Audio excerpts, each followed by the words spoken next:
Hi there, welcome to Give Me Some Sugar. My name is Rachel. I am a certified diabetes care and education specialist, as well as a person with type 1 diabetes of 23 years. And my mission is to help people with diabetes become empowered advocates of their diabetes and overall health. Today I have 3 easy ways for you to increase time in range, all without starting a keto diet. Next to lowering A1C, the biggest goal my clients are looking to achieve is the magical 70% in range. In this video, I'm going to show you 3 super easy ways to increase your time in range that you can do today. Time in range is the percentage of time your blood sugars spend in a selected range. The American Diabetes Association recommends that people with diabetes aim for 70% time in range.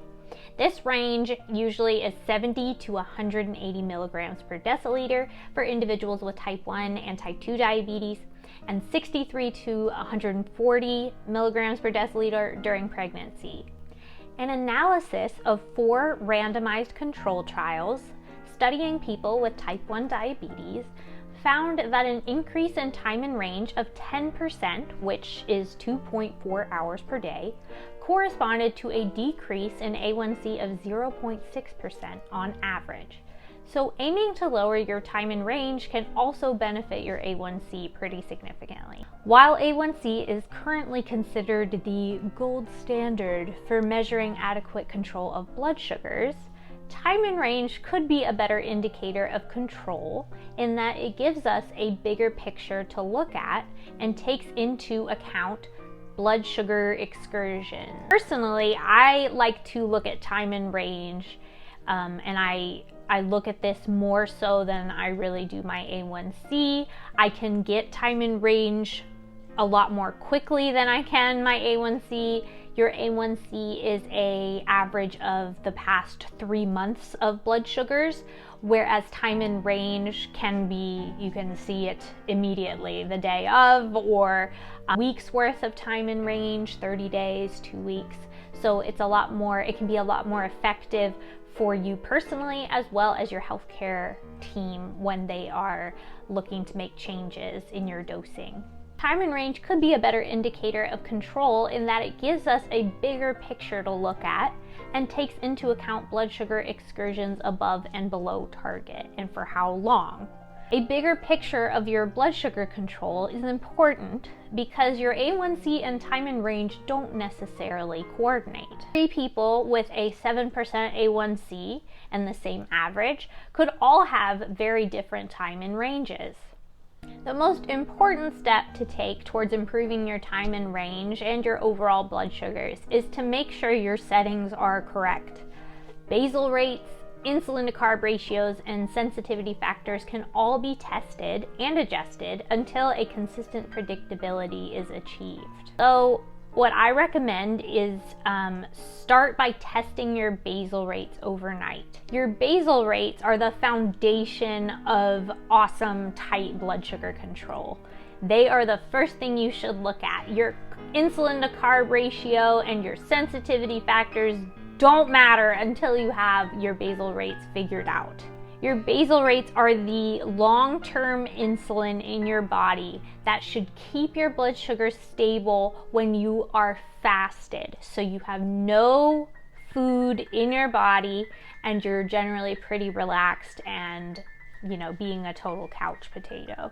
Basal rates can be given through your insulin pump as well as through long-acting insulin such as Lantus, Levemir, or Tresiba. To start testing your basal rates, it's definitely easiest to do it overnight, especially if you have a sense. Take note of the last time you bolused or ate food. Your fast starts 3 hours after this.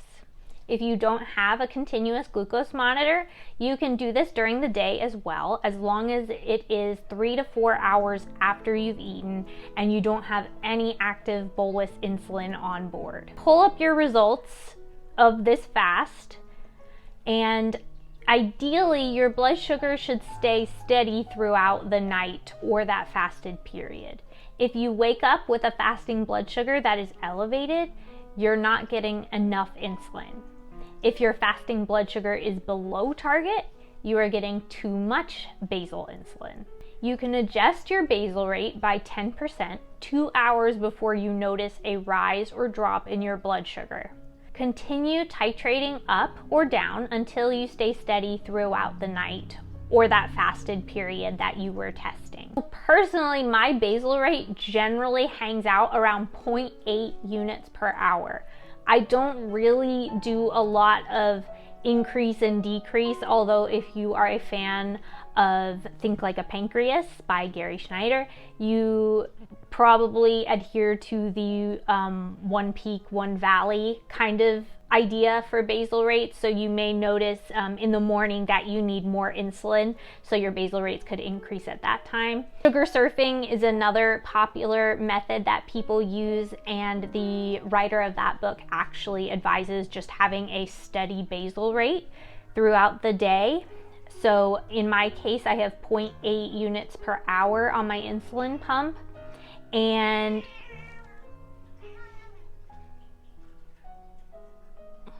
okay, 0.8 units per hour set up on my insulin pump, and then I use temporary basal rates and increases and decreases based on activity and whether I'm super stressed out in the morning. So talk to your doctor about what kind of basal rate is right for you. If you want to see my step-by-step strategy for basal testing, you can download my guide on www.givemesomesugar.coach/A1C.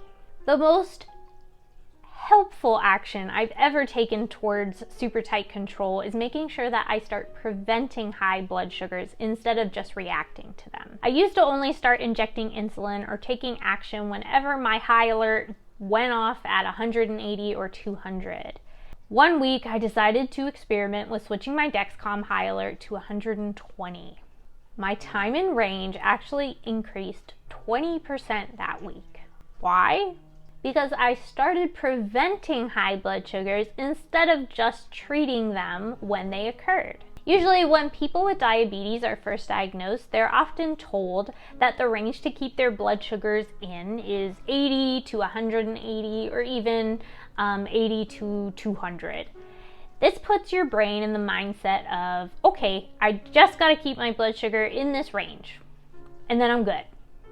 And then you probably get really good at it and you build your habits around that range. So try using those skills and those habits that you have to tighten up your range even more just by switching your goal to something a little bit tighter. And I know, you're probably like, Rachel, I don't want to be tied down to all of these high alerts all day. It's already hard enough. And I totally get it. And this takes a lot of courage. But I promise, after a few days of working towards preventing blood sugars from going higher than 120, you probably will be receiving the same amount of alerts or spending the same amount of time as you were previously, but with much better payoff and a lot tighter control, which will help increase your time in range significantly. So try this. Switch your high alert, or the threshold to which you start kind of thinking about reacting, to 30 to 40 milligrams per deciliter, lower than what it is now. After 3 days, look at your time in range. Has it increased? I think you'll be surprised. See if you can go even lower if you're feeling up for the challenge. And if it's too much, then just bring it up a little bit more and just do what's easiest for you in that moment. This is a fabulous time to start utilizing those 0.1 boluses on your pump that you've never used. Throughout my childhood and young adulthood, I faithfully went to my endocrinology appointments every 3 months to have my labs checked and my logs evaluated. This was usually the time that my endocrinologist would make insulin dose changes and other recommendations to my nutrition and my lifestyle to help lower my A1C.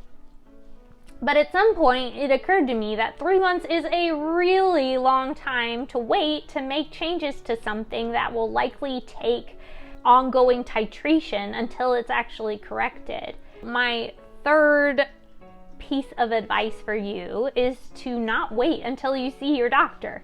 Be an active participant in your diabetes management. After all, you are the one that has to deal with the damn thing. So what I want you to try is holding a 30-minute or even less weekly review of your blood sugars. The Dexcom Clarity app actually has an option to email you a weekly report if that's something that is of interest to you.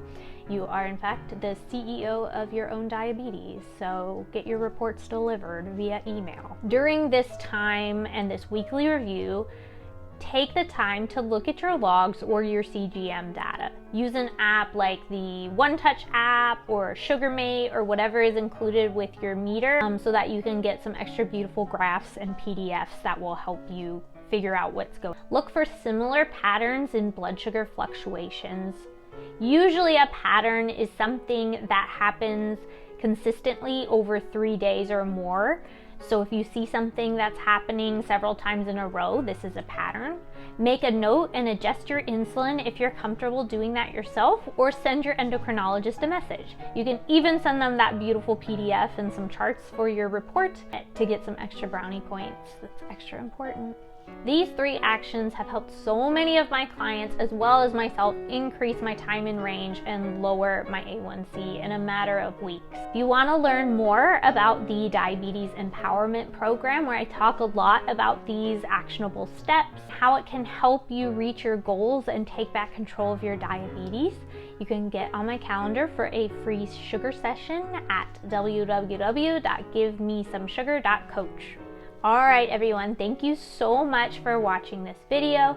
If you have any questions, don't hesitate to reach out to me via social media or email, wherever you are. I'd love to talk to you more about the things we talked about in this video.